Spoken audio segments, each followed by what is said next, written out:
कर्नाटक में भाजपा सरकार को कड़ा तमाचा पड़ा है। दक्षिणी राज्यों के मुस्लिम संगठनों ने मिलकर एक ऐसा फैसला लिया है जिसे सुनकर भाजपा सरकार और हिंदू संगठन के लोग अपना सर पीटने लग गए हैं। मुस्लिम संगठनों ने हिंदूवादी कट्टरपंथियों के खिलाफ मोर्चा खोल दिया है और ऐसा ऐलान किया है कि उनकी रातों की नींद अभी से उड़ना शुरू हो गई है। हिजाब का मामला भाजपा शासित राज्य कर्नाटक में एक बार फिर गर्मा गया। पिछले कई महीनों से चला आ रहा हिजाब विवाद अब भी शांत होने का नाम नहीं ले रहा। कर्नाटक के स्कूल और कॉलेजों में हिजाब बैन के मुद्दे ने काफी तूल पकड़ा था और सरकार के इस फैसले के खिलाफ मुस्लिम समुदाय के लोगों ने प्रदर्शन किया था और इस बैन को हटाने की मांग भी की थी, लेकिन प्रशासन अपने इस फैसले पर टिकी रही। इसके बाद मुस्लिम छात्रों ने पहले हाई कोर्ट और फिर सुप्रीम कोर्ट का दरवाजा खटखटाया था। दोनों जगह से उन्हें निराशा हाथ लगी, लेकिन अब मुस्लिम संगठन ने ये ऐलान कर दिया है कि वो खुद 13 नए कॉलेज राज्य के दक्षिण क्षेत्रों में खोलेंगे। सबसे पहले ये कुछ वीडियो है जो आप देखिए किस तरह हिजाब को लेकर देश भर में विवाद खड़ा हुआ था।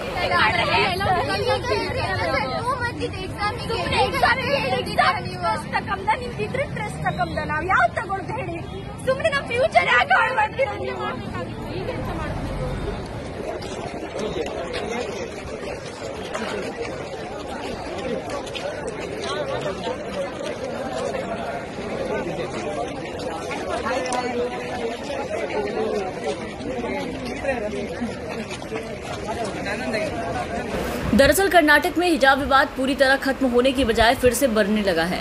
कर्नाटक के कॉलेजों में मुस्लिम छात्राओं की ओर से लगातार हिजाब पर प्रतिबंध के खिलाफ आवाज उठाई जा रही है और अब इसी बीच कर्नाटक के मुस्लिम संगठनों ने राज्य के दक्षिणी जिलों में नए प्राइवेट कॉलेज खोलने की तैयारी कर ली। मुस्लिम संगठनों की ओर से 13 नए निजी कॉलेज खोलने के लिए आवेदन दिया गया और साथ ही ये भी कहा गया कि इन कॉलेजों में छात्राओं के लिए हिजाब पर कोई बैन नहीं होगा। भारतीय जनता पार्टी की मनमानी और मुसलमानों के खिलाफ बेतुके बैन के बाद मुस्लिम संगठन का ये फैसला बीजेपी को सुई की तरह चुभ रहा है। इसका मतलब साफ है कि सरकार के लगाए गए हिजाब बैन के खिलाफ लड़ने के लिए मुस्लिम समुदाय और सारे संगठन ने मिलकर ऐसा उपाय खोज निकाला है कि अब इससे सरकार भी कुछ नहीं कर सकती। कर्नाटक के स्कूल और कॉलेजों में पढ़ने वाले मुस्लिम छात्राओं को हिजाब पहनकर आने पर रोक लगा दी थी, जिसके बाद छात्राओं के साथ मिलकर उनके परिजन ने और मुस्लिम संगठनों ने इसके खिलाफ आवाज उठाई थी और साथ ही हाईकोर्ट तक अपील की थी, लेकिन हाईकोर्ट ने स्कूल और कॉलेजों में हिजाब पहनने की पाबंदी को सही ठहराते हुए कहा था कि प्राइवेट स्कूल में ड्रेस कोड पर फैसला लेना संस्थान का निजी हक है और वो खुद ये तय कर सकते हैं कि सभी छात्रों के लिए यूनिफॉर्म कैसा होना चाहिए।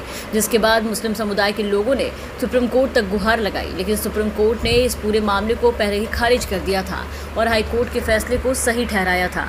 लेकिन अब मुस्लिम संगठनों ने यह फैसला ले लिया है कि वो खुद कर्नाटक के राज्य में 13 नए कॉलेज खोलेंगे और इन सभी कॉलेजों में हिजाब पहनने पर कोई भी पाबंदी नहीं होगी और इसके लिए मुस्लिम संगठन ने अपनी ओर से आवेदन भी कर लिया है। आपको बता दें कि अल्पसंख्यकों की ओर से इससे पहले निजी कॉलेज खोलने के लिए इतनी बड़ी संख्या में आवेदन कभी नहीं दिए गए। पिछले 5 साल की बात करें तो इस दौरान उनकी ओर से एक भी निजी कॉलेज खोलने के लिए कोई आवेदन नहीं किया गया था। इसके साथ ही कर्नाटक में अगले साल यानी 2023 में विधानसभा चुनाव भी होने हैं। इसके लिए सभी दल अभी से तैयारियां करने में जुट चुका है। ऐसे में इस मामले के जानकारों का मानना है कि जब नए कॉलेज खुल जाएंगे तो राज्य में हिजाब विवाद और गहरा जाएगा। पॉलिटिकल पार्टियां इस मामले को लेकर बड़ा मुद्दा बनाने वाली हैं। मुसलमानों के वोट हासिल करने के लिए किस हद तक ये सभी पार्टियां फायदा उठाती हैं, ये आने वाले वक्त में पता चल जाएगा। आपको बता दें कि कर्नाटक के सभी सरकारी शिक्षण संस्थानों में छात्राओं के हिजाब पहनने पर पाबंदी लगी हुई है और कर्नाटक में कांग्रेस सरकार के दौरान सरकारी शिक्षण संस्थानों में ड्रेस कोड को लागू कर दिया गया था, लेकिन प्राइवेट स्कूलों को ड्रेस कोड लागू करने की छूट दी गई थी। ऐसे में इस बात का फैसला निजी स्कूल ले सकते हैं कि वो अपने यहाँ हिजाब पर प्रतिबंध लगाएंगे या नहीं। 13 नए कॉलेजों के निर्माण के आवेदन को मंजूरी मिल जाती है तो ये मुस्लिम समुदाय के लिए बड़ी जीत साबित होगी और सभी मुस्लिम छात्राओं को हिजाब पहनने पर कोई पाबंदी का सामना नहीं करना होगा। हालांकि इस ऐलान से हिंदू संगठन को बड़ी तेज मिर्ची लगी।